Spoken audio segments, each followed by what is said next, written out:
Oferecimento: Supermercado Cambará, 43 3325 7755, Londrina, Paraná. Econorte Revendedora Ford e Kia, 012 2170 4004, São José dos Campos e Caraguatatuba, São Paulo.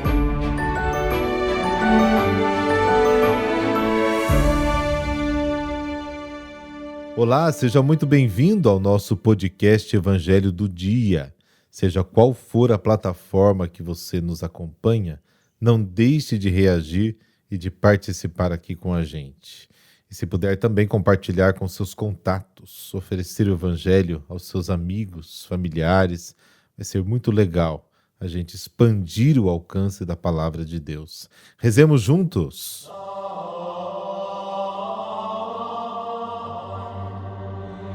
Pelo sinal da Santa Cruz, livrai-nos Deus, nosso Senhor, dos nossos inimigos. Ó Deus, que os méritos e ensinamentos de São Domingos venham em socorro da vossa Igreja, para que o grande pregador da vossa verdade seja agora nosso fiel intercessor. Amém.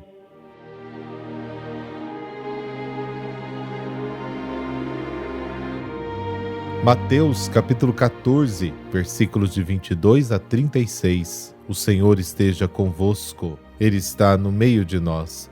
Proclamação do Evangelho de Jesus Cristo segundo Mateus. Glória a vós, Senhor. Depois que a multidão comera até saciar-se, Jesus mandou que os discípulos entrassem na barca e seguissem à sua frente para o outro lado do mar, enquanto ele despediria as multidões. Depois de despedi-las, Jesus subiu ao monte para orar a sós. A noite chegou e Jesus continuava ali, sozinho. A barca, porém, já longe da terra, era agitada pelas ondas, pois o vento era contrário. Pelas 3 horas da manhã, Jesus veio até os discípulos andando sobre o mar. Quando os discípulos o avistaram andando sobre o mar, ficaram apavorados e disseram: "É um fantasma", e gritaram de medo. Jesus, porém, logo lhes disse: "Coragem, sou eu, não tenhais medo." Então Pedro lhe disse: "Senhor, se és tu, manda-me ir ao teu encontro, caminhando sobre a água." E Jesus respondeu: "Vem." Pedro desceu da barca e começou a andar sobre a água em direção a Jesus. Mas quando sentiu o vento, ficou com medo e, começando a afundar, gritou: "Senhor, salva-me." Jesus logo estendeu a mão, segurou Pedro e lhe disse: "Homem fraco na fé, por que duvidaste?" Assim que subiram na barca, o vento se acalmou. Os que estavam na barca prostraram-se diante dele, dizendo: "Verdadeiramente tu és o Filho de Deus." Após a travessia, desembarcaram em Genezaré. Os habitantes daquele lugar reconheceram Jesus e espalharam a notícia por toda a região. Então, levaram a ele todos os doentes e pediram que pudessem ao menos tocar a barra da sua veste, e todos os que a tocaram ficaram curados.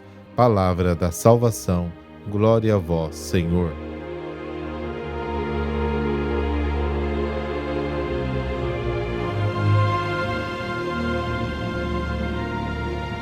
O versículo introdutório do texto de hoje recorda o ambiente que deve ter se criado nos discípulos e na multidão depois do milagre dos pães.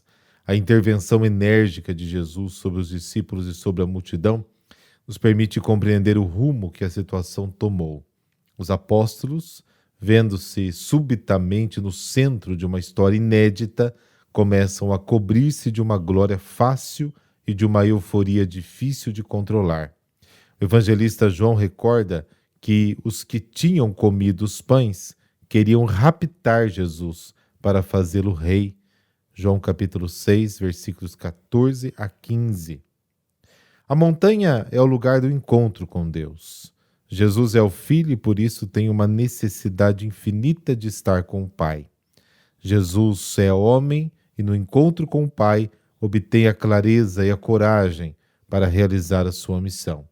Neste texto podemos captar alguns sinais do cântico de Moisés após a passagem do Mar Vermelho. O mar que te faz afundar, as ondas que sobem, a mão estendida, o medo e a perturbação. Êxodo capítulo 15. Essas anotações nos levam a ler esta passagem como uma teofania dirigida aos que estão no barco, ou seja, a Igreja do ressuscitado. O Deus Salvador do Êxodo salva novamente o seu povo.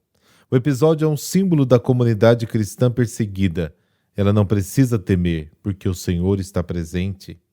O episódio de Pedro merece uma reflexão particular. A sua capacidade de caminhar sobre as águas depende unicamente da palavra do Senhor. Vem.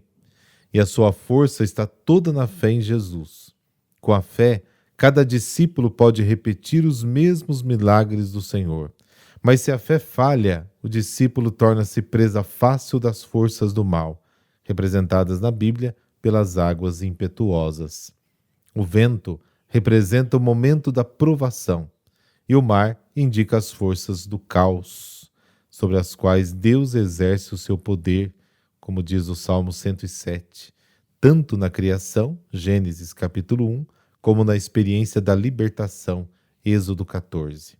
Jesus se revela à comunidade dos seus discípulos no meio das dificuldades de um mar agitado e confirma-lhes a fé, libertando-os do medo e da dúvida. O episódio de Pedro é uma espécie de catequese sobre a realidade do discípulo que é convidado a entregar-se totalmente ao seu Senhor, também em situações que minam a sua inabalável adesão de fé. Essa história é certamente uma antecipação da negação e conversão de Pedro na noite tempestuosa da Semana Santa, Mateus 26, mas agora ele está para sempre reabilitado, a sua fé tornou-se exemplar do tamanho do que era sua desconfiança. Só no final é que a comunidade dos discípulos, educados na fé no meio das suas provações, faz a explícita profissão de fé em Jesus. Tu és verdadeiramente o Filho de Deus. O tema central da passagem é, portanto, a fé. A situação de Pedro demonstra claramente que a fé em Jesus não é exclusivamente astúcia racional. Acreditar é ousar. Quem ousa acreditar é amparado por aquele em quem acredita. Fé é obediência. Quem pratica a obediência da fé consegue participar do ser de Cristo. Jesus, apesar da crescente hostilidade dos líderes, é cercado por inúmeras pessoas que confiam nele em sua miséria física.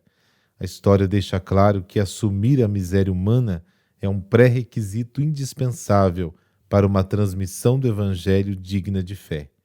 O versículo 35 especifica que a população local reconhece Jesus e espalha a notícia por toda a região. Conhecer Jesus é que nos move ao apostolado. A bainha do manto pretendia trazer continuidade à lembrança e fidelidade aos mandamentos. Números capítulo 15. O profeta Zacarias havia anunciado que, nos tempos messiânicos, 10 homens de todas as línguas do mundo, segundo a tradução da Septuaginta, agarrariam um judeu pela bainha de seu manto, dizendo: queremos ir junto, porque temos entendido que Deus está convosco. Zacarias capítulo 8. É provável que Mateus esteja pensando neste texto. Quando a pátria de Jesus não reconhece e se fecha à compreensão do reino, os povos pagãos o reconhecem e o fazem curar seus enfermos. Jesus, Senhor da natureza e da história, que liberta do mal e da morte, desfaz tudo que agarra e bloqueia o homem. Para superar essas angústias, é preciso ter uma fé adulta que conduza a uma visão confiante da história que Deus leva até o fim.